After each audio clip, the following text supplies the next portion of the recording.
तत्कालीन काळात घोड्याला सगळ्यात जास्त वेगवानपणे पळवणारा आणि पळत्या घोड्यावरती 2 पाय लगाम टाकून एका हातात बाण घेऊन एका टायमाला 10 बाण सोडणारी जगातली पहिली अद्वितीय योद्धा नाव अहिल्यादेवी होळकर म्हणून इतिहासानं सांगितलं।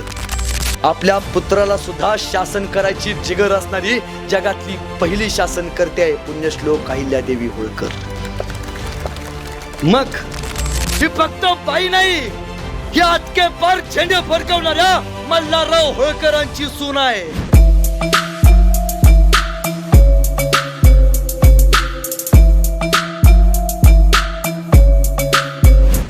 पण याच महाराष्ट्रात अहिल्यादेवी होळकरांचा इतिहास या मातीला प्रेरणा देऊन गेला, पण नवीन इतिहासकारांनी अहिल्यादेवी होळकरांना कुठंतरी मागं ठेवलं। इतिहासानं एवढ्या मोठ्या राणीला खऱ्या अर्थानं जेवढा पाहिजे तेवढा न्याय दिला नाही, ते या मातीचं सगळ्यात मोठं दुःख आहे। नवीन इतिहासकारांनी जुन्या इतिहासकारांनी जसा इतिहास रंगवला तसा आमचंही तेच आहे म्हणत तोच इतिहास या मातीमध्ये आणत राहिला आणि अहिल्यादेवी होळकरांचा इतिहास कुठेतरी मागं थांबला। पण मला नेहमी सांगावं वाटतं, अहिल्यादेवी होळकर यांची जयंती का साजरी करावी असा प्रश्न ज्यावेळी या महाराष्ट्रातली माणसं, या हिंदुस्थानातली माणसं तुम्हाला विचारतील त्यावेळी छातीत ठोकून सांगायचं अहिल्यादेवी होळकर यांची जयंती यासाठी साजरी करावी, कारण अहिल्यादेवी होळकर होत्या म्हणून सुरक्षित आहेत आज मंदिरावरचे कळस। अहिल्यादेवी होळकर होत्या म्हणून सुरक्षित आहे आज आपल्या दारातली पवित्र अशी तुळस। अहिल्यादेवी होळकर होऊन गेल्या म्हणून आपण पाहतो इथं बसल्या सुवासिनींचं भरलेलं कपाळ, आणि अहिल्यादेवी होळकर होऊन गेल्या म्हणून आपण पाहतो या हिंदुस्थानाची पवित्र अशी सकाळ, या हिंदुस्थानाची पवित्र अशी सकाळ।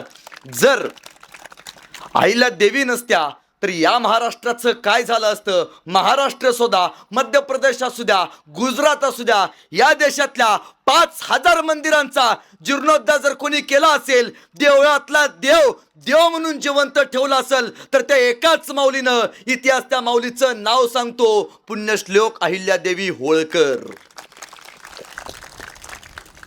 मग आज अनेक विजेत्यांचा सत्कार झाला। आपल्या समाजातले अनेक विजेती लोक ज्यांनी मोठ्या पदावरती स्वतःला एक चांगलं पदावरती घडवलं, त्या सर्व विजेत्यांचे आभार व्यक्त करतो। खरं तर सातारा जिल्ह्याच्या जवळ वाफगाव नावाचं एक गाव होतं। त्या गावामध्ये खंडोजी आणि जिवाई नावाचं एक दाम्पत्य राहत होतं। खरं तर खंडोजी चौगुला गावाचे ग्रामाधिकारी, गावातली कुठलीही गोष्ट असू दे खंडोजी त्या लिला पार पाडायचे, गावातल्या गोरगरिबांचा प्रश्न सोडवायचे। खंडोबा राहू दे हो, खंडोजी होळकरांनी या मातीसाठी अनेक परिक्रम केलं। पण मला नेहमी गोष्ट सांगावी वाटते, ते ज्या समाजातनं आले त्या समाजाचा इतिहास फार मोठा आहे। धनगर समाजाचा इतिहास फक्त 4 पानांच्या पुस्तकापर्यंत ठेवा एवढा नाहीये। धनगर समाजाचा इतिहास जोपर्यंत चंद्र आणि सूर्य असेल तोपर्यंत इतिहासाच्या प्रत्येक पानावरती त्याच ताकदीनं कोरला जाईल, ही सांगण्याची वेळ आज आलेली आहे। अहो बघा ना, मध्यंतरी मुंबईला मिसिंग लिंकचं काम चालू झालं। मला नेहमी सांगावं वाटतं, खंडाळाच्या घाटातनं ज्यावेळी आम्ही मुंबईला कार्यक्रमाला जात असतो त्यावेळी नदीकच जाताना एक मंदिर दिसतं।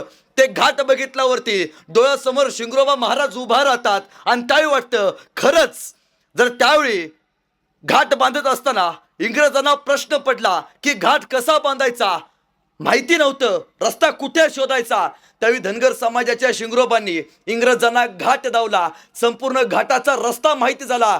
इंग्रजांना कळालं 10 वर्ष झाली या मातीमध्ये फिरतोय, 10 वर्ष झाली दाडातनं डोंगर दडातनं जातोय, परंतु रस्ता ठेवला नाही। एका धनगर समाजाच्या माणसानं 2 दिवसात या घाटाचा रस्ता आम्हाला दाखवला। तो घाट पूर्ण झाला, घाट बांधला आणि इंग्रजांनी विचारलं, शिंगरोबा तुम्ही घाटाचा रस्ता दावलात, घाट शोधून दावलात, बोला तुम्हाला काय बक्षीस देऊ? आणि धर्नाबाज जिगरबाज धनगर समाजाच्या माणसानं काय मागावं? मागून मागितलं, साहेब काही देऊ नका, फक्त माझ्या भारताला तुमच्या गुलामीतनं, इंग्रजांच्या गुलामीतनं मुक्त करा। इंग्रजांनी त्या क्षणी कुठलाही विचार न करता गोळी छाताडावरती झाडल्या, शिंगरोबांची हत्या करण्यात आली। तो घाट सांगतोय या मातीसाठी सगळ्यात बलिदान जर देण्याचं काम जर कोणी केलं असेल तर ते धनगर समाजानं केले. तुम्हाला माहिती आहे, प्रत्येक समाजाचं कपाळाला लावण्याचं एक वेगळं अस्त्र आहे. आपण कपाळाला काय लावतो? भंडारा. भंडारा का लावला जातो? तुम्ही अन्य कुठलाही रंग लावा, तुम्हाला त्यापासून काही फायदा होणार नाही. पण ज्या दिवशी तुम्ही कपाळाला भंडारा लावा, अंगामध्ये कुठलीही जखम असू द्या, तो भंडारा तुमचं शरीर निरोगी ठेवण्याचं काम करतो. आपला जन्म व्हायच्या अगोदर 750-800 वर्षापूर्वी या समाजाला कळालं कुठल्या मार्गाने जायचंय, काय निवडायचं आहे. खरं तर खंडोजी जिवाई हे दाम्पत्य फार शूर होतं. वापगावमध्ये ते राहत होते. खरं तर ग्रामाधिकारी असणारे खंडोजी यांची बदली झाली आणि सातारला कधीतरी गेलात तर सातारच्या जवळ फलटण नावाचं शहर आहे आणि त्या फलटणच्या जवळ होळ नावाचं गाव आहे. या होळ गावामध्ये खंडोजी आणि जिवाई राहू लागल्या. खरं तर स्वप्न काय? स्वप्न एकच, आईचा पुत्र जन्माला यावा जो पिढ्यांचा अंधार दूर करेल. आणि स्वप्न सत्यात उतरवलं. खंडोजी आणि जिवाई यांच्या पोटी एका शूर रत्नाचा जन्म झाला. त्यांचं नाव सुभेदार मल्हारराव होळकर. सुभेदारांचा या मातीत जन्म झाला. मल्हार लहान होते, पण त्या क्षणी संकट म्हणजे काय? अनेक आयुष्यात संकट येतात, पाठीमागची सावली निघून जाते, पण धीरोदात्तपणे उभा राहणं हा सह्याद्री, हा इतिहास आपल्याला शिकवतो. खंडोजींचं निधन झालं आणि मल्हाररावांच्या डोक्यावरनं पितृत्वाचं छत्र हरपलं. घरी धन दौलत संपत्ती प्रचंड होती. दावणीला अनेक गळ्या बांधल्या होत्या. प्रचंड मोठा वाडा होता होळगावामध्ये. पण काय, भाऊबंदकीला वाटलं मल्हार एकटाय, वडील निघून गेलाय, खंडोजीचं निधन झालंय, मल्हाररावाला संपवून टाकू, अखंड जमीन आपल्या नावावरती येईल, वाडा मिळून जाईल. त्यावेळी जिवायला वाटलं संपत्ती महत्वाची नाही, भाऊबंदकी महत्वाची नाही, मल्हार महत्वाचा आहे. माझा मुलगा घडला पाहिजे. या मातेसाठी त्याचं बलिदान चंद्र सूर्य असेल तोपर्यंत असलं पाहिजे. या जिवाईंनी आपल्या मल्हाररावांना कडेवरती घेतलं आणि त्या खानदेशमध्ये गेल्या. आपला भाऊ भुईराज या भुईराजाच्या जवळ गेल्या आणि खानदेशमधला भुईराज आपल्या भावाला सांगत्या झाल्या, भाऊबंदकी तुझ्या भाच्याला, माझ्या सुपुत्राला मल्हाररावांना मारायला उठले, काहीतरी कर, माझ्या मुलाला तू सांभाळ, माझ्या मुलाची जबाबदारी सगळी तू बघ. आणि भुईराज मामांनी मल्हाररावांना जवळ घेतलं. मल्हारराव लहान होते. प्रत्येक माणसाला काय असतं, आपल्या समाजामध्ये जन्मल्यावरती आपण पहिल्यांदा काय शिक्षण देतो? शिकलं पाहिजे. जो माणूस उत्तम मेंढ्या चालवतो तो माणूस उत्तम समशेर सुद्धा चालवतो, हे भुईराजांना माहिती होतं. भुईराजांनी काय केलं? भुईराजांनी सांगितलं, तू काम कर मल्हार, ह्या 800 आपल्या मेंढ्यांचा कळप आहे, हा कळप घे आणि तू फिर. ज्या दिवशी तू मेंढ्या चालवायला शिकशील मला कळेल खऱ्या अर्थानं तुझ्यात काहीतरी प्रगती झाले. लहान मल्हार त्या मेंढ्या घ्यायचे, मामांचे अखंड गावभर फिरायचे, मेंढ्यांना खायला घालायचे, घरी आणायचे. 10 दिवस झाले, 2 महिने झाले, 6 महिने झाले. एके दिवशी हे लहान मल्हार नेहमीप्रमाणे त्या मेंढ्यांना घेऊन मेंढ्या चारायला घेऊन गेले.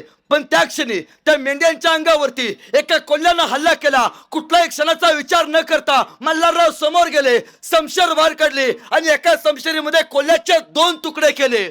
खबर घरी आल्यावरती मामांना कळाली. मल्हाररावांनी प्रताप केला. वय लहान पण पराक्रमाची, शौर्याची ताकद मनगटात जिगर घेऊन उभारली होती. मामांना कळालं हा मुलगा काही औरच आहे, याच्यामध्ये फक्त मेंढ्या फिरवायची क्षमता नाहीये, तर त्या क्षणी समशेर सुद्धा चालवायची ताकद आहे. या माझ्या भाच्याला आपण प्रशिक्षण दिलं पाहिजे. तलवारबाजीचं प्रशिक्षण चांगल्या पद्धतीनं भुईराज मामाने दिलं. तलवार कशी चालवायची हे मल्हाररावांना शिकवलं. तत्कालीन काळात घोडा कसा चालवायचा, दांडपट्टा कसा फिरवायचा, राज्य कारभार कसा करायचा, सगळ्या गोष्टी मामांनी शिकवले. खरं तर मल्हार मोठे योद्धे तयार होण्यासाठी तयार होते की जगात त्यांच्या तलवारीला परत तोड मिळणार नव्हती. मल्हाररावांची समशेर गाजू लागली. 100, 200, 300, 500 लोकांची फौज त्यांच्या हाताखाली दिली आणि मल्हाररावांनी खानदेशमध्ये खऱ्या अर्थानं स्वतःचं राज्य विस्थापित केलं. पण त्यांच्या शौर्यावरती नजर पुण्याच्या बाजीराव पेशव्यांची पडली. बाजीरावांना वाटलं मुलगा काही आऊर आहे, समशर्याची काही आऊर आहे, याला आपण आपल्या राज्यात घेतलं पाहिजे. आणि मल्हाररावांना पेशव्यांनी स्वतःच्या मराठा साम्राज्यात आणलं आणि मल्हाररावांची समशर्य बघून त्यांना खऱ्या अर्थानं सुभेदार पद दिलं. सुभेदार मल्हारराव होळकर मराठा साम्राज्याचे सरसेनापती झाले. पण त्या क्षणी पेशव्यांनी मोहीम काढली, आपण आता दिल्ली काबीज करायची. आणि बघता बघता मराठी फौजा निघाला. मल्हारराव होळकर असू देत, गायकवाड असू देत, शिंदे असू देत, ही सगळी माणसं दक्षिण काबीज करायला, त्यासोबत दिल्ली काबीज करायला निघाली. बघता बघता मराठी फौजा दिल्लीच्या जवळ आला. मल्हारराव होळकरांनी काय पराक्रम केला, अद्वितीय पराक्रम केला. तुम्हाला माहितीये, अटक पासून कटक पर्यंत तत्कालीन काळात मराठा साम्राज्याचा भगवा फडकवण्याचं काम जर कोणी केलं असेल तर ते फक्त सुभेदार मल्हारराव होळकरांनी केलंय. इतिहास सांगतो, इतिहास जगात सगळ्यांचा नाद करायचा, पण हातात समशेर घेऊन घोड्यावरती बसलेला, रणांगणावरती उतरलेला मल्हारराव होळकरांचा मरेपर्यंत कोणी नाद नाही करायचा, अजिबात नाही. जिगर होत नव्हती समोर उभारायची जिगर. त्यांचं ते अफाट शौर्य बघितलं, पराक्रम बघितला आणि त्यांना माळवा प्रांत खऱ्या तर जहागीर म्हणून बहाल केली. माळव्यामध्ये होळकर गेले. माळवा, इंदोर, माहेश्वर या सार्वभौम राज्यावरती आता होळकरांचं अधिकृत राज्य चालू झालं. एके दिवशी मल्हारराव होळकर पुण्याला जायला निघाले, पण जाताना अहिल्यानगरच्या जवळ चौंडी नावाचं गाव आहे. इथं सायंकाळी मारुतीच्या मंदिरामध्ये मल्हारराव होळकरांचा मुक्काम पडला. खरं तर तत्कालीन काळात प्रत्येक गावातलं मारुतीचं मंदिर म्हणजे मोठ्या व्यक्तीने आलेलं थांबण्याचं सगळ्यात मोठं ठिकाण. तिथं त्यांच्या पागा थांबल्या. घोड्यावरनं रणबहादर मल्हारराव होळकर खाली उतरले. खरं तर त्यांच्या येण्यानं अखंड गावाला विजयाची, सुवर्ण क्षणाची अनुभूती आली होती. मल्हारराव होळकरांचं गावानं स्वागत केलं. पण त्या क्षणी मारुतीच्या मंदिराच्या शेजारी एका शिवशंकराचं मंदिर होतं. एक लहान हुशार देखणी 8 वर्षाची इवलीशी मुलगी चालत आली. तिथं शिवशंकराच्या मंदिराच्या आत गेली. शिवशंकराची पूजा करायला लागली. शिवशंकराचा अभिषेक त्यांनी घातला. त्या लहान मुलीनं त्याच्या येण्यानं अखंड मंदिर परिसर न्हावून गेला होता. जणू डोळ्यात तेज मावत नव्हतं. स्वाभिमान, अभिमान तलवारीपेक्षा उच्च दर्जाचा होता. पण त्या क्षणी त्या लहान मुलीचा आजोबा त्या लहान मुलीच्या चुलत भावांना शिक्षण देत बसले होते. शिक्षण देत असताना ही लहान मुलगी कोपऱ्याच्या आडून ते सार सार सार शिक्षण अंगीकृत घेत होते. मल्हाररावांची जशी मारुतीच्या मंदिरामध्ये मुक्काम तय झाला, मल्हारराव जसे घोड्यावरनं खाली उतरले, त्या क्षणी ते लहान आजोबा तात्याराव जवळ गेले. त्यांनी मल्हारराव होळकरांना लावून मुजरा केला आणि ते चुनुकशी मुलगी जवळ गेली. तात्याराव सांगते झाले, हे बघ, हे ओळखलंस का यांना? हे मल्हारराव होळकर, मराठा साम्राज्याचे सुभेदार. आणि त्या क्षणी माऊली समोर गेली आणि 8 वर्षाची मुलगी खुद्द मल्हारराव होळकरांनाच प्रश्न विचारत्या झाल्या, सुभेदार, सुभेदार म्हणजे काय? आणि त्या क्षणी तात्यारावांना काही समजेना. मल्हाररावांच्या डोळ्याच्या समोर डोळे उघडे करून बघायची अखंड रियासतीत कुणाची जिगर होत नव्हती. पण आपली लहान नात मल्हाररावांना विचारते, सुभेदार म्हणजे काय? आणि मल्हाररावांनी हसत उत्तर दिलं, अटक पासून कटक पर्यंत मराठा साम्राज्याचा जो भगवा फडकवतो ना, तो फडकवणारा यूर योद्धा म्हणजे मल्हारराव होळकर, त्यांना म्हणतात सुभेदार. आणि हसत मल्हाररावांनी विचारलं, तात्याराव कोणाची ओ नाथ? आणि तात्याराव सांगते झाले, राव आमचीच की ओ नाथ. मानकोजी शिंदे आमचे पुत्र आणि सुशीलाबाई शिंदे यांची खऱ्या अर्थानं लक्ष्मीच्या पावलांची फार शंकरावरती निष्ठा असणारी ही आमची अहिल्या. अहिल्यांचं जसं नाव ऐकलं आणि मल्हारराव म्हणाले, तात्याराव या आईला इतकी हुशार आहे, आमच्या समोर उभारायची जिगर होत नव्हती भल्या भल्यांची. किती मोठा योद्धा असू द्या, आमच्या समोर उभारल्यावरती मान खाली घालूनच बोलतो. पण लहान मुलामध्ये काय जिगर. मला प्रश्न विचारती झाले, हे पाणी काय औरच आहे. मानकोजी शिंदे नान सुशीला शिंदे नाव बोलवून घ्या. बोलण्यात आलं आणि मल्हाररावांनी विचारलं, मानकोजी तुमची मुलगी अहिल्या फार हुशार आहे, कर्तबगार आहे. मानकोजी तुमची मुलगी अहिल्या आमचा पुत्र खंडेरावांना खऱ्या अर्थानं पत्नी म्हणून आणि आमच्या होळकरांना सून म्हणून द्याल का. आणि मानकोजींनी मान्यता दिली. खऱ्या अर्थानं त्या क्षणी शिंदेची ही लेक होळकरांची सून म्हणून होळकर साम्राज्यात येती झाली. अहिल्या हिच्या पावलानं साम्राज्याला सुवर्ण क्षण लाभणार होते. खर तर या सर्व लग्नाची मध्यस्थी पेशव्यांनी केली. अहिल्यादेवी होळकर यांचा साखरपुडा चौंडीमध्ये पार पडला आणि पुण्यामध्ये मानकोजी शिंदे, सुशीलाबाई शिंदे, मल्हारराव होळकर पुत्र खंडेराव होळकर यांना बोलवून घेतलं. छत्रपती संभाजी महाराजांचे सुपुत्र छत्रपती शाहू महाराज यांनी पेशव्यांच्या वाड्यामध्ये मल्हारराव होळकर यांच्या सुनबाई अहिल्यादेवी होळकर आणि खंडेराव होळकर यांचं लग्न मोठ्या दिमाखात साजरं केलं. या लग्नाला खुद्द छत्रपती संभाजीराजांचे चिरंजीव शाहू महाराज उपस्थित होते. आता ही लहान अहिल्या मल्हारराव आपल्या पुत्राला या सुनबाईला घेऊन आपल्या साम्राज्यात आले. सांगत राहिले, अहिल्या हे इंदोर, या इंदोरवरती फक्त होळकरांचं चालतं. अहिल्या तुला हे साम्राज्य अभेद्य ठेवायचं आहे. मल्हाररावांना वाटलं मुलगी हुशार आहे, कर्तबगार आहे, पराक्रमी आहे, या मुलीच्या पाठीमागं आपण उभारलं पाहिजे. मल्हारराव होळकरांनी आपल्या सुनबाईला अहिल्याबाई होळकरांना तत्कालीन काळात उत्तम घोडा कसा चालवायचा हे शिकवलं. तलवारबाजी शिकवली, ढालबाजी शिकवली. तुम्हाला माहिती आहे तत्कालीन काळात उत्तम बाण चालवण्याचं प्रशिक्षण कुठल्याही योद्ध्याला नव्हतं. त्या काळात मल्हारराव होळकर यांनी आपल्या सुनबाईला उत्तम धनुर्धर योद्धा बनवलं. तत्कालीन काळात घोड्याला सगळ्यात जास्त वेगवानपणे पळवणारा आणि पळत्या घोड्यावरती 2 पाय लगाम टाकून एका हातात बाण घेऊन एका टायमाला 10 बाण सोडणारी जगातली पहिली अद्वितीय योद्धा नाव अहिल्यादेवी होळकर म्हणून इतिहासानं सांगितलं. अहिल्यादेवींची समशेर होळकर साम्राज्य, मराठा साम्राज्य अटके पार चंद्र सूर्य असेल तोपर्यंत राहील याचा प्रयत्न करू लागल्या. मल्हाररावांचे पुत्र खंडेराव एके दिवशी पेशव्यांनी मोहीम काढली आणि राघोबादादांनी ठरवलं उत्तर काबीज करायचं. सोबत घेतलं मल्हारराव होळकरांना, कारण माहितीये मराठा साम्राज्य जर वाढवायचं असेल, अटके पार झेंडे फरकवायचे असतील तर रग आणि अंगातली धग फक्त एकाच योद्ध्याच्या मनगटात आहे, ते म्हणजे सुभेदार मल्हारराव होळकर.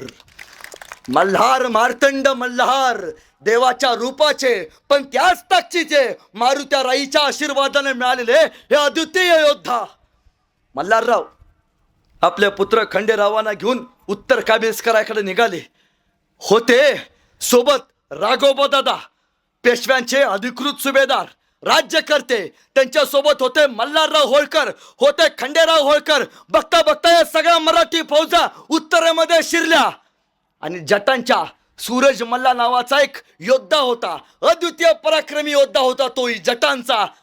राघोबादादांनी ठरवलं सूरज मल्ला जट ह्याचा कुंभेरीचा प्रदेश, या प्रदेशावरती आपला अधिकार असला पाहिजे. आणि सगळ्या सेना गोळा केल्या. मल्हारराव होळकर या सेनेचं नेतृत्व करत होते. अहो त्या सूरज मल्लाला काही समजेना. माहिती होतं मल्हारराव होळकरांच्या नादी लागणं म्हणजे मूर्खपणा आहे. जर यादा कदाचित त्यांची समशेर चालली ना, जटांचा वंश सुद्धा शिल्लक राहणार नाही, वंश. त्यावेळी सूरज मल्ला जट यांनी राघोबादादांना एक पत्र पाठवलं. वकील घेऊन पत्र आला. राघोबादादांना सांगता झाला, राघोबादादा आमचे सूरज मल्ला जट म्हणतात लढाई करू नका, तुम्ही हल्ला करू नका, वाटेल ते द्यायला तयार आहे. आणि राघोबादादांनी लढाई होऊ नये असं वाटत असेल तरी एक आठ ठेवली आणि सूरज मल्लाला पत्र पाठवलं. जटांना सांगितलं वाटतंय कुंभेरीचा किल्ला अजिंक्य राहावा, तुमच्याकडेच राहावा, तर 1 कोटी नगद आम्हाला इनामात भेट म्हणून द्या. वकील माघारी गेले. आणि वकिलांनी सांगितलं, सूरज मल्लाला सांगते झाले. ऐकायला तयार नाहीत राघोबा दादा. म्हणतात 1 कोटी नग आम्हाला खऱ्या अर्थानं मोहिमेत भेट म्हणून द्या. पण सूरज मल्ला ऐकायला तयार नव्हता. सूरज मल्लानं 50,000ची खऱ्या अर्थानं तरतूद करून आपल्या वकिलाला सूरज मल्लानं पाठवलं भेटायला राघोबादादांच्या. सूरज मल्लाचा वकील राघोबादादांच्या भेटीला आला. नाही नाही नाही, सूरज मल्ला आमचे जज साहेब ऐकायला तयार नाहीत. तुम्ही 50 लाखात तयार व्हा. आणि त्या क्षणी राघोबादादा कडाडले, अरे हट, मराठा साम्राज्य म्हणजे 50 लाखाची किंमत करता का? 1 कोट द्यायचं होत असेल तर सांगा, नाहीतर घोड्यावरती बसलेले आमच्या मल्हाररावांना एकदा बघा.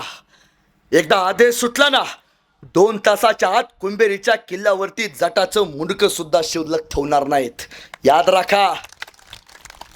सूरज मल्लाचा वकील माघारी गेला. ऐकायला तयार नाहीत राघोबा दादा. त्यांचे सेनापती मल्हारराव होळकर ते सांगतात मल्हाररावांची समशेर म्हणजे युगान युगांची समशेर आहे, काहीतरी करा. सूरज मल्ला सुद्धा ऐकायला तयार झाला नाही. येऊ द्या, काय होईचं ते होऊ दे. आता एकदा तर रक्त सांडेल, एकतर होळकर संपतील, नाहीतर जटाचा वंश संपेल.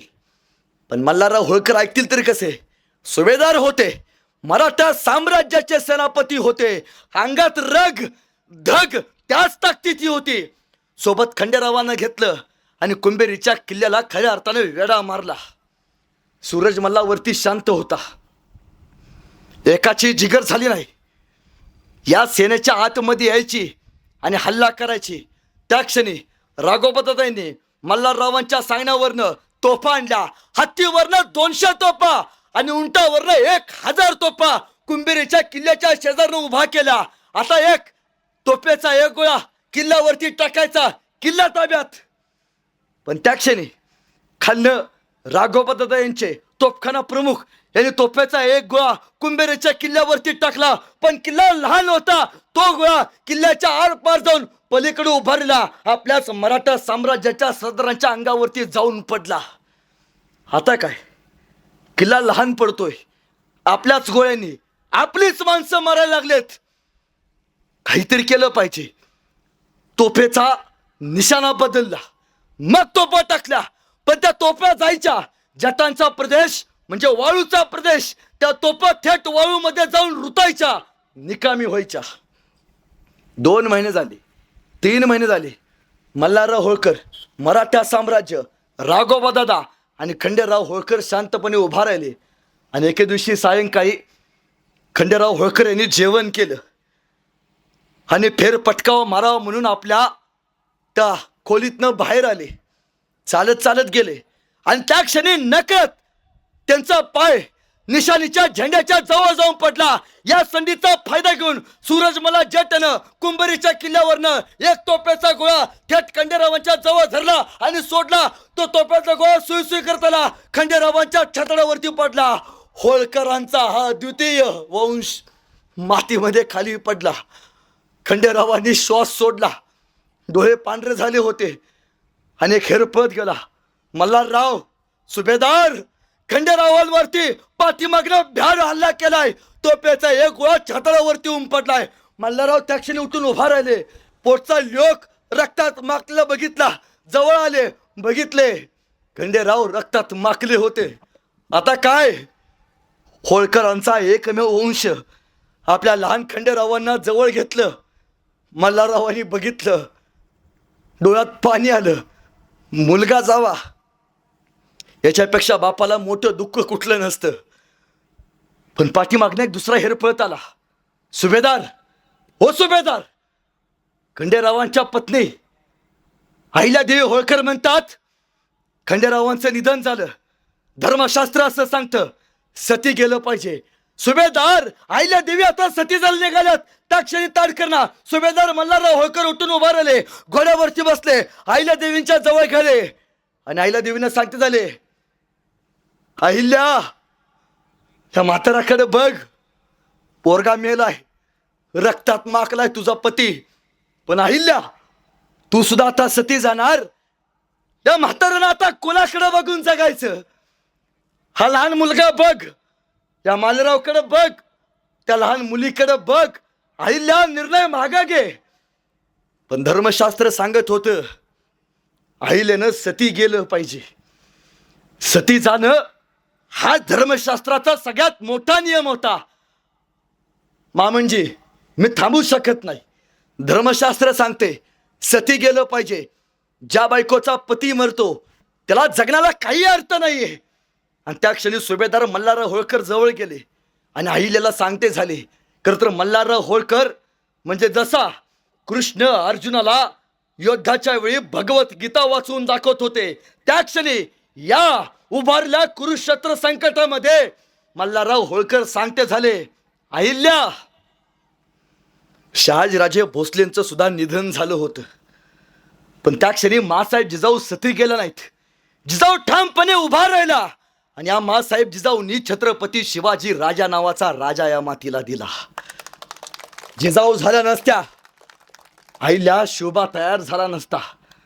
अहिल्या संभाजी महाराजांच्या पत्नी श्री सखी रात्नी जयती महाराणी येसूबाई.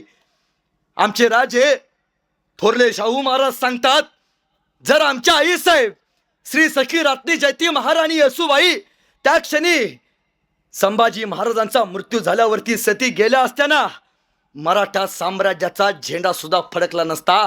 सईबाई राणी सरकार सती गेलं नाहीत. 30 वर्ष औरंगजेबाच्या कैदेत राहिल्या, 30 वर्ष, पण ठामपणे आपला मुलगा शाहू महाराजांना घडवत राहिल्या. तू सुद्धा उभा राहा, माझ्यासाठी नव्हे होळकर साम्राज्यासाठी, या रयतेसाठी. अहिल्या तुझं जगणं फार महत्वाचं आहे. आणि त्या क्षणी अहिल्या देवींना कळालं एवढ्या प्रेमानं आणि मनातली भावना आपले मामंजी सासरे आपल्याकडे व्यक्त करतात, त्यांचा शब्द आपण पाळला पाहिजे. आणि अहिल्या देवींनी सती जायचं बंद केलं, माघारी घेतलं. आणि त्या क्षणी मल्हारराव होळकर सांगते झाले अहिल्या आजपासनं मी ठरवले अहिल्या मेली. आजपासनं अहिल्या मेली. आजपासनं तूच माझा खंडेराव, तूच माझ्या खऱ्या अर्थानं होळकरांचा वंश म्हणून मातीमध्ये फिरशील. एका सासऱ्यानं आपल्या सुनेमध्ये आपल्या लेकाला बघितलं. अहिल्या हे साम्राज्य तू उभा करायचं आहे. अहो खरंच आहे हो, साम्राज्य कोणी उभा करायचं तर ते फक्त अहिल्या देवी होळकरांनी उभा करायचं. अहो इंदोर, महाराष्ट्रातल्या इंदोरला गेल्या, माहेश्वर, 2 सार्वभौम्य राज्य अखंड हिंदुस्थानात. एवढं देखणं राज्य कुणाचं सुद्धा नव्हतं, तर ते फक्त होळकरांचं होतं, मल्हारराव होळकरांचं होतं. तुम्हाला माहिती आहे अहिल्या देवींचा इतिहास का सांगावा?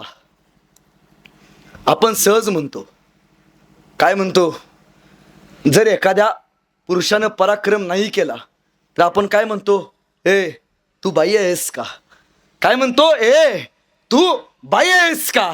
एखाद्या माणसाला भीती वाटली आपण सहज म्हणतोय हातात काय बांगड्या घालून बसलायस का?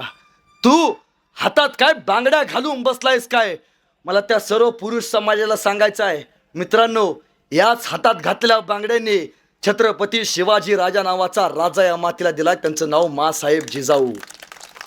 याच हातातल्या बांगड्यांनी सईबाई राणी सरकारांनी शंभू राजा नावाचा राजा या मातीला दिलाय. याच हातातल्या बांगड्यांनी हातात समशेर घेऊन 28 वर्ष होळकरांचं साम्राज्य अद्वितीय अजिंक्य ठेवलं. त्या अहिल्या देवी होळकर याच मातीतल्या होत्या, याच साम्राज्यातल्या होत्या. किती असावं एखाद्या माणसानं स्वतःच्या राज्यकारभारात नीतिमत्ता किती असावी? खंडेराव होळकर अहिल्या देवी यांचे पती एके दिवशी युद्ध करून आले. होळकरांचा नियम होता, पगारवाढ पद्धत चालू केली होती. प्रत्येकाला महिन्याला पगार दिला जाईल जो होळकरांच्या साम्राज्यासाठी काम करेल. खंडेरावांनाही पगार होता, पण 12 महिन्याची तनखा खंडेरावांनी 2 महिन्यात संपवून टाकली. आणि एके दिवशी खंडेराव विचारते झाले अहिल्या देवीला, अहिल्या थोडे पैसे देशील का? आणि कडाडली महाराणी अहिल्या देवी सांगत्या झाल्या आपल्या पतीला, राव मराठा साम्राज्याचा, होळकर साम्राज्याचा पैसा आहे, राव तुम्ही नाही घेऊ शकत. 12 महिन्याची तनखा 2 महिन्यात तुम्ही संपवली, आता मी पैसे नाही देऊ शकत. आणि खंडेराव सांगते झाले, अहिल्या काय बोलतेस? हे साम्राज्य आमचे वडील मल्हारराव होळकरांचं. त्यांनी स्वतःच्या जीवावरती सांभाळलं. तुम्हाला पैसे द्यावे लागतील. आणि कडाडल्या अहिल्यादेवी सांगत्या झाल्या, खंडेराव आपल्या पतीला सांगत्या झाल्या, राव पैसे नाही, काही मिळणार नाही. एक एक दिवस कसा जगावा, किती पैसे वापरावे याचा प्रत्येक हिशोब मी कागदात लिहून ठेवलाय. खंडेराव जवळ गेले, हातातली खतावणी हातात घेतली, बघितली आणि खंडेरावांनी खतावणी फेकून दिली. आणि कडाडल्या अहिल्यादेवी, राव खतावणी म्हणजे होळकर साम्राज्याची पताक, ती तुम्ही फेकलीत, अपराध केलात. कोणी असाल, आमचे पती जरी असलात ना तर 15,000 रुपयाचा दंड मी तुम्हाला ठोठावते. तो दंड दिल्याशिवाय तुम्ही साम्राज्यात पाऊल ठेवायचं नाही. आपल्या नवऱ्याला सुद्धा दंड देणारी, कुणाची फिकीर न करणारी जगातली पहिली राणी. तुम्हाला माहिती आहे, या जगात अनेक राण्या झाल्या, फार सुंदर होत्या, पण पराक्रम म्हणजे काय, सौंदर्य नाही. या राज्यात अनेक राण्या झाल्या, या जगात अनेक राण्या झाल्या, ज्यांच्या नावासमोर महाराणी लावलं जातं. या जगात एकमेव पराक्रमी शासनकर्ती झाली जिच्या नावासमोर देवी लावलं जातं, ते म्हणजे पुण्यश्लोक अहिल्यादेवी होळकर. आजपर्यंत कुठल्याही माणसानं कधीच कुठल्याही देवाचं आणि देवीचं रूप म्हणून कुठल्याही मनुष्याला आजपर्यंत बघितलं नाही. अपवाद राहिला फक्त अहिल्यादेवी होळकर. अहिल्यादेवी उठून उभा राहिला, सांगत्या झाल्या, साम्राज्य अशी उभा राहतात, अशी कोसळतात. माझे सासरे सांगतात, साम्राज्य टिकवायचं असेल तर अंगात नीतिमत्ता असणं फार महत्वाचं आहे. ज्या साम्राज्याची नीतिमत्ता टिकून असते तेच साम्राज्य अखंडपर्यंत उभं राहतं. नीतिमत्ता जपणं फार महत्वाचं आहे. अहिल्यादेवीने संस्कार तुमच्या माझ्या मध्ये उभा केला. दिसायला अत्यंत साध्या होत्या. या जगात अनेक राजे झाले, त्यांची सिंहासनं बघा, तुम्हाला हिऱ्यांनी झालरीनी माखलेली बघायला मिळतील. जगातली पहिली शासनकर्ती आहे जिचं सिंहासन सर्वसामान्य सिंहासनासारखं घोंगडं टाकून होतं, त्या म्हणजे अहिल्यादेवी होळकर. अहो एकदा जेवायला बसल्या, एका टायमाला त्यांच्यासोबत 500 लोक जेवायला बसायची. अहिल्यादेवी जेवायला बसल्यावरती 500 लोकांना जेवायला वाढण्यात आलं. पण जे जे सरदार होते सगळ्या सरदारांना तांब्याच्या ताटात जेवायला आणि अहिल्यादेवीनं चांदीच्या ताटात जेवायला वाढलं. अहिल्यादेवीने बघितलं आणि विचारलं, असं काय केलं आम्ही की यांना तांब्याच्या ताटात मला चांदीच्या ताटात वाटलं. मी राणी जरी असली तर या पराक्रमी माणसांच्या जीवावरती होळकर साम्राज्य उभा राहिले. ज्या ताटात त्यांना वाटलं त्याच ताटात मी मरेपर्यंत या तांब्याच्या ताटात जेवण करेल. आयुष्य आरामाचं सगळं जीवन त्यांनी तागलं. संसार रूपी आयुष्य त्यांनी तागलं आणि साम्राज्य मोठं करण्याचं स्वप्न त्यांनी बघितलं. पण ठरवलं, पतीचं निधन झाले, साम्राज्य उभा राहिले, मल्हारराव शिक्षण द्यायचे झाले, पण कुठंतरी संकट अहिल्यादेवींचं पाठलाग सोडायला तयार नव्हतं. जसं जसं होळकरांचं साम्राज्य मोठं होत राहिलं, दुःखाची पहिली घटना घडली, मल्हारराव होळकरांचं निधन झालं. पित्या समान असणारा सासरा निघून गेला. मार्गदर्शक म्हणून कोणी आता उरलं नव्हतं. सगळे आता गिधाडासारखे होळकर साम्राज्य कसं संपतंय एवढीच गोष्ट बघत होते. पण ही माऊली हटायला तयार नव्हती. जिगर संपत नव्हती. होती जिगर अंगात शिवशंकरानं बहाल केलेली. अहिल्यादेवी सांगत्या झाल्या, माझा देव एकच, मी, माझं मन आणि भगवान शिवशंकर. दुसरं मी कोणालाही नमत नाही, कोणालाही. आता काय, वंश म्हणून कोणाला तरी गादीवरती बसवलं पाहिजे. पुत्र मालेरावांना अहिल्यादेवी होळकर यांनी गादीवरती बसवलं. मालेराव आता राज्य कारभार करते झाले. खंडेरावांचं निधन झाले, आपल्या पतीचं. सासरा निघून गेलाय. फक्त मुलगा मालेराव एकमेव पुरुष होळकर साम्राज्यात आता उरलाय. मालेरावांनी साम्राज्य उभा करायचा प्रयत्न केलं, पण कधी कधी मालेराव हे अहिल्यादेवींचं ऐकत नसत. त्यावेळी आपल्या पुत्राला खडकावून म्हणे सांगत, लक्षात ठेव, तू फक्त या गादीचा वारस नाहीस, तू या होळकर साम्राज्याचा दाता आहेस. त्यांच्यासाठी जग. आणि एके दिवशी मल्हारराव होळकरांचे हे नातू मालेराव होळकर यांचा रथ निघाला आणि त्याच्या पाठीमागं अहिल्यादेवींचा रथ होता. मालेरावांचा रथ राज्यात पळत पळत आला. रथ अत्यंत वेगात होता. त्या रथाच्या आडवं एक रस्त्यावरती गाई पळत आली. त्या गाईचं वासरू समोर होतं. ती वासरू पळत पळत आलं, मालेरावांच्या रथाखाली गेलं आणि नजीकच मालेरावांचा रथ त्या गाईच्या वासराच्या अंगावरनं गेला. वासरू जागीच रडून मेलं. मालेरावांचा रथ पुढे गेला. पाठीमागनं अहिल्यादेवी होळकरांचा रथ आला. त्या मेलेल्या वासराच्या शेजारी फिरणाऱ्या गाईला अहिल्यादेवींनी बघितलं आणि विचारत्या झाल्या, हे पाप कोणी केलं? या आई समान असणाऱ्या गाईच्या मुलाला कोणी मारलं? या वासराची हत्या कोणी केली? मालेरावांचं चुकून चाक रथाचं त्या वासराच्या अंगावरनं गेलं होतं. पण आपले राजांबद्दल कोण बोलणार? कोणीच तयार होईना. विचारते झाला, खरं सांगा, हे पाप कोणी केलं? अनेक सुभेदार सांगता झाला, सरदार, अहिल्या आपलेच पुत्र मालेरावांचा रथ या वासराच्या अंगावरनं गेला आणि जागीच त्याचा मृत्यू झाला. आणि कडाडली अहिल्यादेवी, मालेरावांना दरबारात बोलवा. अहिल्यादेवीने आपला रथ दरबारात नेला. गादीवरती बसल्या. मालेरावांना बोलवलं, त्यांच्या पत्नीलाही बोलवलं. आणि देवी काय विचारते?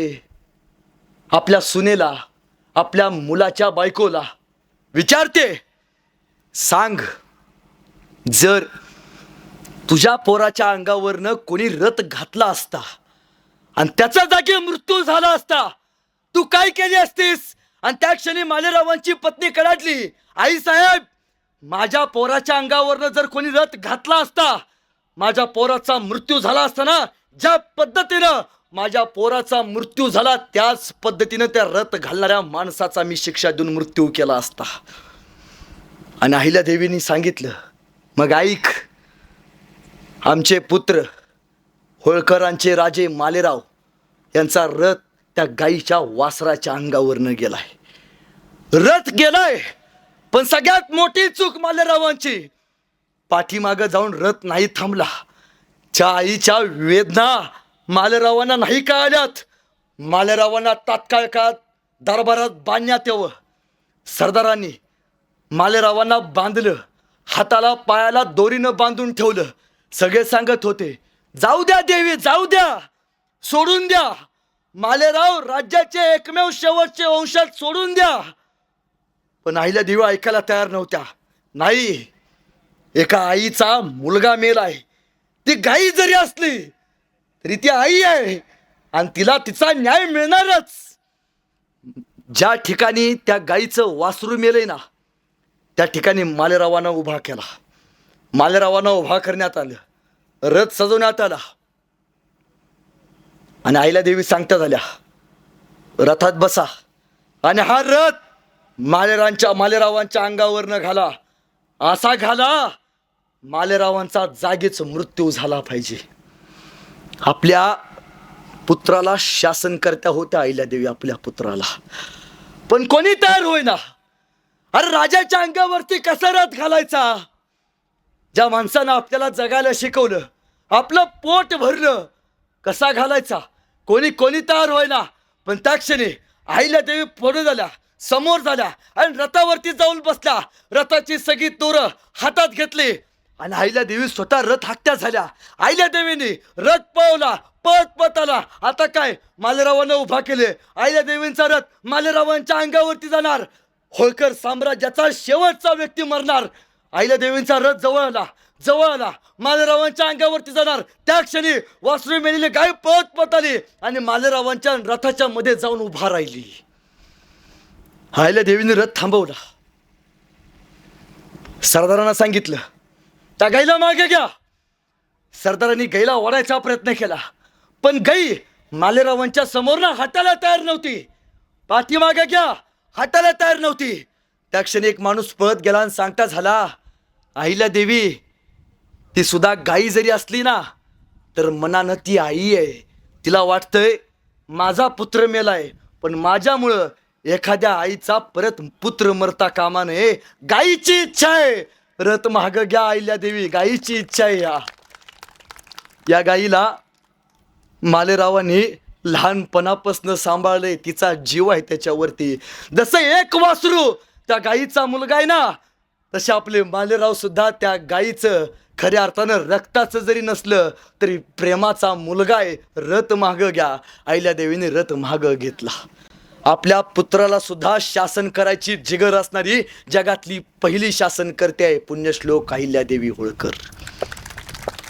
मग आईल्या देवींच्या इतिहासातनं काय शिकायचं? 2 गोष्टी शिका. 2. ही पहिली माणसं आहेत जी होऊन गेली, जिने 2 गोष्टी शिकवल्या. पहिली गोष्ट, या माणसांना सुपारीच्या खंडाचं सुद्धा व्यसन नव्हतं. सुपारीच्या खंडाचं. हे राज्य असेच नाही उभं राहत, ही घोडदौड अशीच नाही होत. मल्हारराव होळकर एवढे मोठे राजे होते, अजिंक्य योद्धा होते, पण सुपारीच्या खंडाचं व्यसन जवळ केलं नव्हतं. व्यसन. मग मला सांगा, बोला, पुण्यश्लोक अहिल्यादेवी होळकरांचा एवढंच येते आपल्याला. पण विचार कधी घेतलाय का?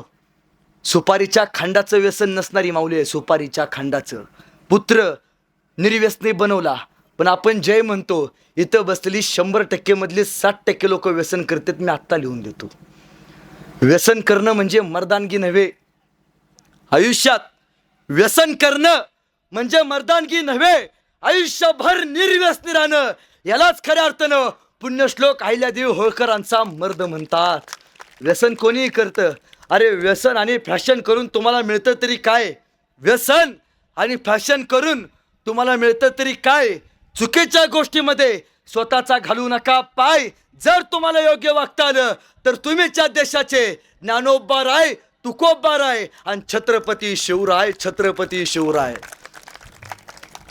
फक्त इथं बसून टाळ्या वाजवायच्या आणि घरात गेल्यावर तंबाखू म्हणायचं असलं काय करायचं नाही ना. बाप अख्ख्या घरात सुविचार लिहून ठेवतो, व्यसन करू नये. आज संध्याकाळ झाली, बापच पोरला सांगतो, जा जरा चुलीवरून सिगरेट पेटवून आण. बरं ते बेना असे ते जणू का ऑलिम्पिकची ज्योत घेऊन आले. मी इकडे ताई कार्यक्रमाला होतो. मी असंच सांगितलं, आपण व्यसन केलं नाही पाहिजे. एक पोरगं माझ्यापाशी आलं आणि मला म्हटलं, दादा एका वाक्यात पटवून सांग, व्यसन का नाही केलं पाहिजे? म्हणलं, हे बाबा दारू बाद असते. सांग म्हणलं पटवून कशी बाद असते? म्हणलं 2 काचे ग्लास आण. लगेच आणले. ताई मी एका ग्लासमध्ये दारू टाकली, एका ग्लासमध्ये पाणी टाकलं आणि दोन्ही ग्लासमध्ये किड्या मुंग्या टाकल्या. ज्या ग्लासमध्ये दारू होती त्या ग्लासमधल्या किड्या मुंग्या मेल्या होत्या आणि ज्या ग्लासमध्ये पाणी होतं त्या ग्लासमधल्या किड्या मुंग्या जिवंत होत्या. म्हणलं बघ बाबा, दारू एवढी बाद असते, दारू पेल्यामुळे किड्या मुंग्या मेल्या, आपण माणसं आहोत. मला म्हटलं समजलं. म्हणलं एखादं तरी पिणं सुधारलं. म्हणलं तुला काय समजलं? म्हणला दादा दारू पिणं हे किड्या मुंग्याचं काम नाही. म्हणला त्याला फक्त मर्दाचं काळीज लागतं. आमच्या इथे का जे फार सुंदर म्हणते, अहिल्या देवींच्या काळातले मावळे कसे होते? सकाळी लवकर उठे, रणांगणावरती सुटे, तलवार तुटे पण माग नाही हटे. आताचे मावळे कसे आहेत? उशिरा उठे, दारूच्या अड्ड्यावर सुटे, बाटले फुटे पण पिणं माग नाही हटे. काय संस्कार घेतोय? व्यसन करायला शिकू नका. आणि दुसरी गोष्ट, परस्त्रीला आई मानायला शिका. 2 मित्र असतात, रस्त्याने चाललेले असतात. समोरून एका मित्राची आई येते आणि तो दुसरा मित्र त्या मित्राच्या आईला बघून म्हणतोय, काय काकू कशा आहेत? तब्येत बिब्येत बरी आहे का? आणि घरी गेल्यावरती म्हातारी खुकलून मरते, तर तिला औषध आणून देत नाही. एवढी दलिंदर पिढी आज या मातीमध्ये जन्माला आली. तेच पोरग तालुक्याच्या बस स्टँडवरती जातं. एका बसमधनं 4-5 मुली खाली उतरतात. ह्या बेनेला वाटतं तिच्याकडे बघून आता आपण स्टाईल मारली पाहिजे म्हणून बेनं गाडीवरनं बस स्टँडमध्ये जातं. त्या मुली खाली उतरतात, समोरनं गाई जात असते. हे बेनं गाडीवरनं त्या गाईच्या पाया पडतं आणि घरी गेल्यावरती बाप सांगतो, जा जरा गोट्यातल्या जनावराला चारा टाक. ते म्हणतं, हे आपण असली कामं करतो का? म्हणजे आपण काय करतोय? दुसऱ्याच्या माईला इज्जत देतोय, रस्त्यावरच्या गाईला नमस्कार करतोय. ज्या दिवशी या देशातली पोरं पहिल्यांदा गोठ्यातली गाय आणि घरातली माय या दोन गोष्टींना ज्याला हुशार खऱ्या अर्थानं न्याय देतील, या दोन गोष्टींना मानतील, त्या दिवशी तुमच्या गावात येणाऱ्या काळात अहिल्यादेवी होळकरांचा एखादा तरी वंश जन्माला आल्याशिवाय राहणार नाही. सुरुवात स्वतःपासून केली पाहिजे हो. पण यासाठी काय केलं पाहिजे? आपण आपली पिढी घडवली पाहिजे, नावं चांगली ठेवली पाहिजेत. आता इथं अनेक आई आहेत, छातीवरती हात ठेवून सांगा, इथं बसल्या किती माईमाऊलींनी आपल्या पोराची नावं, मुलीची नावं मल्हार, अहिल्या ठेवलेत? हात वरती करून दाखवा बघा. हे केलं तर वाटतंय का अहिल्या देवी जन्माला यावी? पोराचं नाव मोन्या, इथला नव्हे दुसरा मोन्या. तो मोन्या आता काय पराक्रम करणार आहे? आई बघा, पूर्वी काय म्हणलं जायचं वडिलांना? आबासाहेब दर्रा होता नावात. आबासाहेबांचं परत काय झालं? वडील. ठीक आहे, वडिलांचं आता गावाकडे काय झाले? पप्पा. मी मध्यंतरी मुंबईला गेलतो, पप्पाच काय झालं असेल? पॉप. पूर्वी आईला काय म्हणलं जायचं? आई साहेब दर्र होता. आई साहेबांचं परत काय झालं? आई आदर होता. आई आ म्हणजे आत्मा, ई म्हणजे ईश्वर. आई म्हणजे काय असते? वासराची गाय असते, दुधावरची साय असते, लंगड्याचा पाय असते. आई असते जन्माची शिदोरी, जी सरतही नाही उरतही नाही. आई खरंच काय असते? अनाथांची माय असते. आई आदर होता. आईचं आता गावाकडे काय झाले? मम्मी. मी मध्यंतरी मुंबईला गेलतो, मम्मीच काय झालं असेल? मॉम. मला कधी कधी प्रश्न पडतोय, या मॉमचं भविष्यात बॉम्ब होईना म्हणजे बरं. काय नावं ठेवतोय? नावं चांगली ठेवा. जर तुम्हाला वाटत असेल तुमच्या पोटी चांगली पोरं जन्माला यावीत, एक काम करायचं, उद्या सकाळी उठायचं, आपली पोरं ज्या शाळेत शिकतात त्या शाळेतल्या सरांना भेटायचं आणि त्या शिक्षकांना सांगायचं की सर, आत्तापर्यंत आम्हाला शाळेत एकच शिकवलंय, काय? क कमळाचा, भ भटजीचा, ग गवताचा, अननसाचा. सर इथनं पुढं माझ्या पोरांना अननसाचा, क कमळाचा, भ भटजीचा, ग गवताचा, श शामरुगाचा शिकू नका. सर इथनं पुढं माझ्या पोरांना अननसाचा शिकवण्यापेक्षा अहिल्यादेवी होळकरांचा शिकवा. क कमळाचा शिकवण्यापेक्षा क कर्मवीर भाऊराव पाटलांचा शिकवा. श शामरुगाचा शिकवण्यापेक्षा श छत्रपती शिवाजी महाराजांचा आमच्या पोरांना शिकवा. संस्कार इथून येणार आहे. आणि दुसरी गोष्ट जी सांगितली, आपल्या मुलाला शिकवा, परस्त्रीला आई मानायला शिक. आई हा संस्कार फार मोठा आहे. ज्या माणसाला आई मानता येतं परस्त्रीला, तोच माणूस आपलं शील जपून ठेवू शकतो. छत्रपती शिवाजी महाराज स्वतःच्या अभंगात म्हणतात, नाशवंत सुखासाठी. तंजावरला गेला तर त्यांचा अभंग आजही बघायला मिळतो.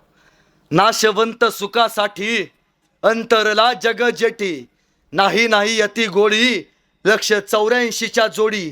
मनुष्य जन्म गेल्यावर काय करशील बारे, शिवराजे सांगे जना, म्या तो सोडिली वासना. छत्रपती शिवाजी महाराज म्हणतात, माणसाचं आयुष्य हे म्हणजे खऱ्या अर्थानं भृंगासारखं आहे. 9 लक्ष योनीनंतर माणसाला मनुष्य जन्म मिळतो. हाच जर जन्म वासनेच्या हारी घालवला, आयुष्याचं नुकसान आहे. वासना करू नका, महाराजांनी सांगितलंय. परस्त्रीला आई मानायला शिका. ताईनो, मी तुमच्या भावासारखा आहे.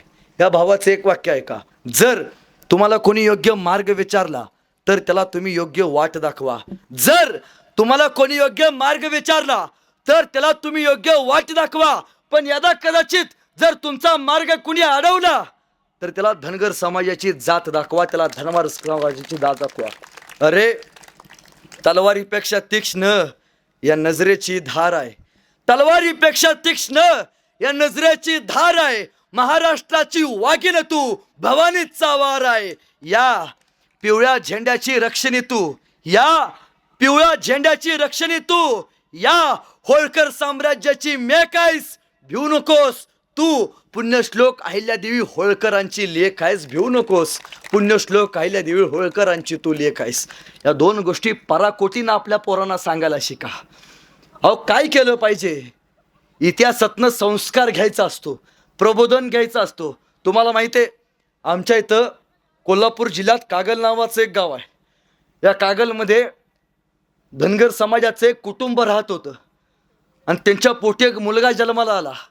त्या पोराचं नाव बिरुदेव.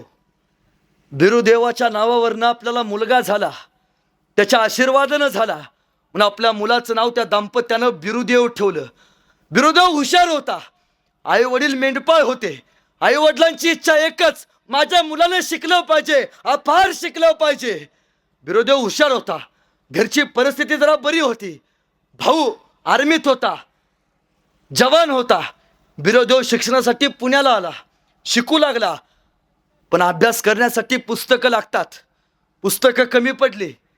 यूट्यूबवरती बघून आपण शिकलं पाहिजे म्हणून वडिलांना एक सांगितलं, बाबा मला शिक्षणासाठी एक फोन घेऊन द्याल का?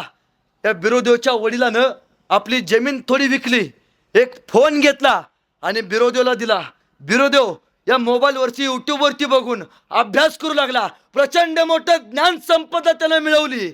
एके दिवशी या बिरोदेवचा मोबाईल हरवला.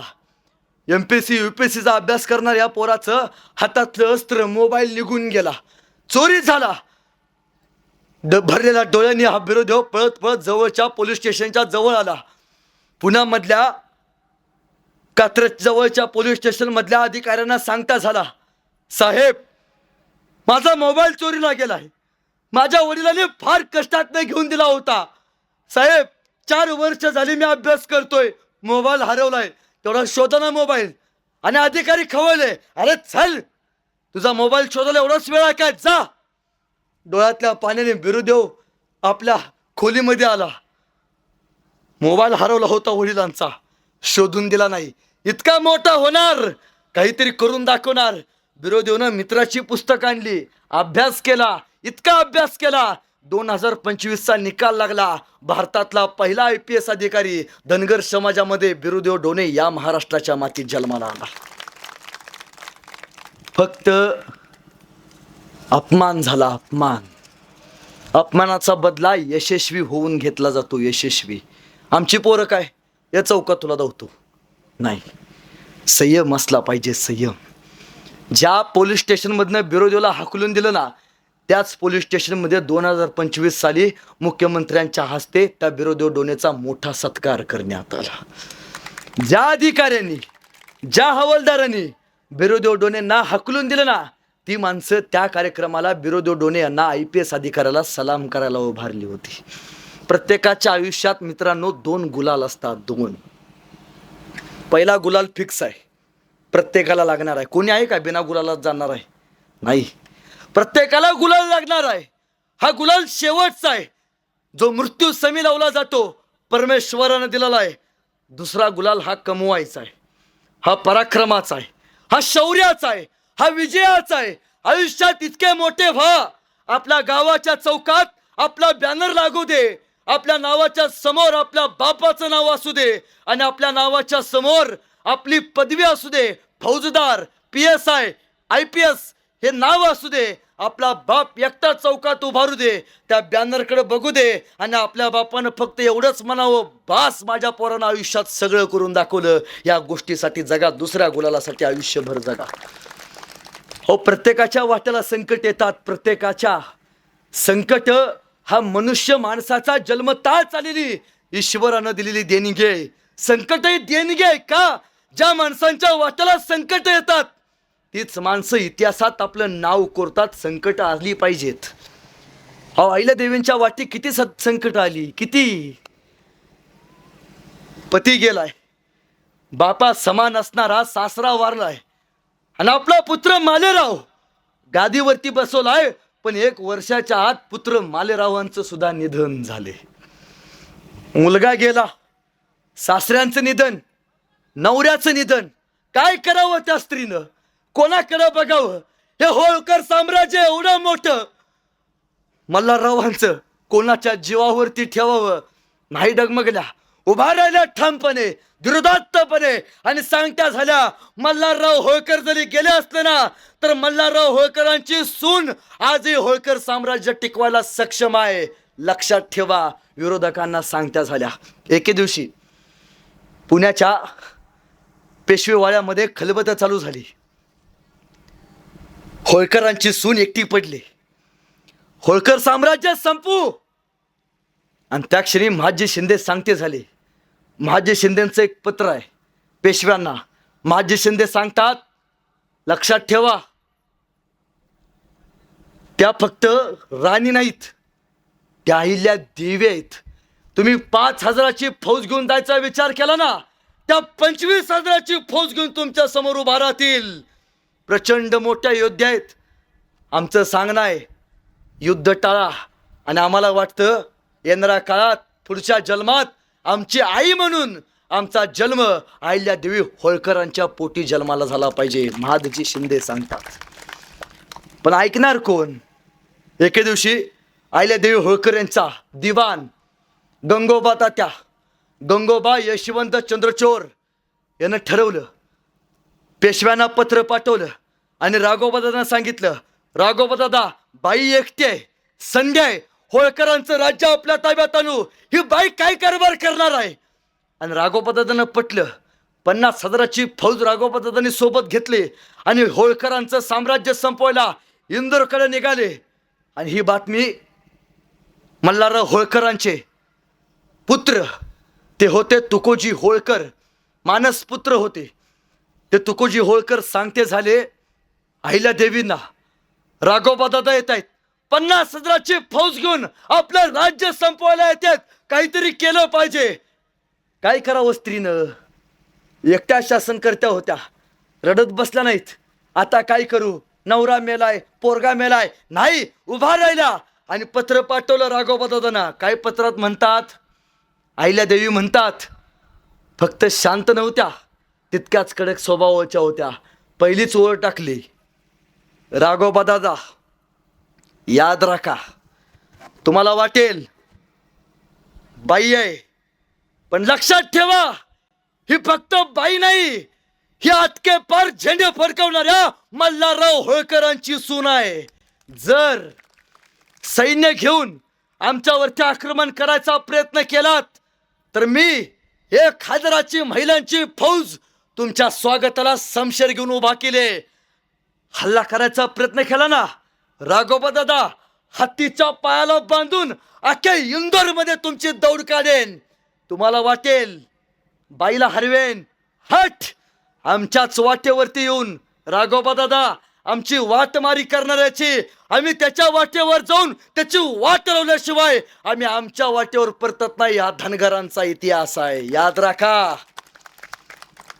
राघोबादांना वाटलं, ऐकायला तयार नाहीत. खरं तर अहिल्यादेवींनी तुकोजी होळकरांना गादीवरती बसवलं, आपलं सैन्य उभा केलं आणि पत्रात शेवटचं वाक्य टाकलं, राघोबादादा या, निश्चित या, पण लक्षात ठेवा आमचा पराभव झाला तर लोक म्हणतील एका योद्ध्यानं बाईचा पराभव केला, तुमची नाचक्य आहे. पण राघोबादादा, यदा कदाचित आम्ही तुमचा पराभव केला तर इतिहास सांगेल एका बाईनं मराठा साम्राज्याच्या प्रचंड मोठ्या योद्ध्याची हार केली. काय करताय बघा. राघोबादादांनी पत्र पाठवलं घेऊन, देवी, हो तुम्ही अहिल्यादेवी, आम्हाला तुमची भीती वाटते. अहिल्यादेवी, हो तुमचे सासरे वारले, पुत्र वारले, आम्हाला वाटलं तुमची भेट घेऊन यावी. आणि त्या क्षणी अहिल्यादेवींनी पत्र पाठवलं. मग राघोबादादा 50,000ची फौज घेऊन आमच्या राज्यात काय रडायला येणार होता का? आणि राघोबादादांना कळालं आपली चूक झाली, पण तरी राघोबादादा काही सैनिक घेऊन राज्यात आल्या. अहिल्यादेवींनी राघोबादादांचा सत्कार केला. राघोबादादा भिवूनच होते, कुठल्या क्षणी समशेर निघल माहिती नव्हती. अहिल्यादेवींनी राघोबादादांचा सत्कार केला, राज्यात आणलं, इंदोर फिरवून दाखवलं, माघारी पाठवलं. पण ज्यानं ही गद्दारी केली त्या गंगोबा तात्यांना बोलवून घेतलं. तात्यांना डोक्याच्या केसापासून पायाच्या नाकापर्यंत घाम फुटला होता. आता काय अहिल्यादेवी, एकदा सोडा, आता मी ठरवलंय संन्यास घेणार आहे. अहिल्यादेवी म्हणाले, गंगोबा तात्या, तुम्ही त्याच मापाचा आहे संन्यास घ्यायच्या, मी तुम्हाला कायमचा संन्यास देतो. आणि आपल्या सरदारानं बोलवलं, पकडा याला, कैदेत टाका, होळकरांचं साम्राज्य स्वप्न मोडायचं प्रयत्न करतोय. गंगोबा तात्याला पकडलं आणि नेऊन कैदेत टाकलं. चांगल्याबरोबर चांगलं आणि वाईटाबरोबर वाईटच वागलं पाहिजे, ही शिकवण अहिल्यादेवी होळकरांनी आम्हाला दिली. पण काय सांगत होत्या, आपल्या समोर किती मोठा माणूस असू द्या, आपल्या समोर किती मोठा बादशाह असू द्या, जर स्वाभिमानाला जर धक्का लागला तर समोरच्याचा बाजार उठवल्याशिवाय शांत बसायचं नाही. या अहिल्या देवींची शिकवण तुम्हा आम्हाला आजही देते. पण प्रत्येक माणसाच्या आयुष्याला दोन बाजू असतात. अहिल्या देवींचं राज्य पराक्रमी, वीर, फार मोठं साम्राज्य. पण अहिल्या देवींनी वाटलं आता आपण राज्य आपलं बदललं पाहिजे. इंदोरवरून आपलं राज्य त्यांनी माहेश्वरीला नेलं. माहेश्वर होळकरांचं राज्य झालं. शिवशंकराच्या मंदिराचा जीर्णोद्धार त्यांनी केला. कधीतरी गावात जावा, या राज्यातनं मध्य प्रदेशमध्ये जावा किंवा कुठल्याही गावात जावा, जर गावात जात असताना दोन्ही साईडला वडाची झाडं जर दिसली ना, डोळं झाकून सांगायचं ही उभा केलेत पुण्यश्लोक अहिल्यादेवी होळकरांनी. पाणी अडवा पाणी जिरवा ही पहिली योजना अहिल्यादेवी होळकरांनी चालू केली. झाडे लावा झाडे जगवा ही योजना अहिल्यादेवी होळकरांनी चालू केली. ह्याची अडवा त्याची जिरवा ही आम्ही गावात चालू केली. पण झाडांचा संस्कार किती मोठा असतो ह्या देवी तुम्हा आम्हाला सांगतात. अहो पहिलं पत्र आहे, आपल्या पत्रात म्हणतात अहिल्यादेवी माझ्या राज्यातली मुंगी सुद्धा मरता कामा नये. मुंगी सुद्धा, तो सुद्धा जीव आहे. मुंगीला खायला मिळावं यासाठी गुळाची आणि जनावरांना प्यायला मिळावं यासाठी पानपोईंची. माणसाप्रमाणेच प्राण्यांची सुद्धा भावना आणि मन समजून घेणारी जगातली पहिली आई आहे. त्यांचं नाव पुण्यश्लोक अहिल्यादेवी होळकर आहे. कधीतरी अयोध्येला जावा, राम मंदिर बघून या आणि जुनं राम मंदिर बघायला जावा. अयोध्यातला मणिकर्णिका, अयोध्येतले अनेक घाट बघा. घाट बघितल्यावरती शंकराची मंदिरं बघा आणि त्या पुजाऱ्यांना विचारा ही मंदिरं कुणी बांधलेत. ते पुजारी सांगतील ही मंदिरं पुण्यश्लोक अहिल्यादेवी होळकरांनी बांधलेत. ओंकारेश्वराचं मंदिर अहिल्यादेवी होळकरांनी बांधले. काशीच्या विश्वेश्वराचं मंदिर अहिल्यादेवी होळकरांनी जीर्णोद्धार केलाय. परी वैजनाथाचं मंदिर अहिल्यादेवी होळकरांनी जीर्णोद्धार केलाय. या देशातले 12 ज्योतिर्लिंग जर कुणामुळे वाचले असतील तर या देशातले 12 ज्योतिर्लिंग फक्त एका ज्योतिर्लिंगामुळे वाचलेत, ते म्हणजे पुण्यश्लोक अहिल्यादेवी होळकर. मणिकर्णिका घाट कधीतरी बघून या शिवशंकराचा. तो मणिकर्णिका घाट सुद्धा पुण्यश्लोक अहिल्यादेवी होळकरांनी बांधलाय. सार सार सार आपल्यासाठी त्यांनी उभा केलं. सार्वभौम्य राज्य शासनकर्त्या कशा असतात हे त्यांनी तुम्हाला आम्हाला दाखवलं. माहेश्वरी साडी जे आपण घालतो ना, या माहेश्वरी साडीची निर्मिती सुद्धा पुण्यश्लोक अहिल्यादेवी होळकरांनी केली.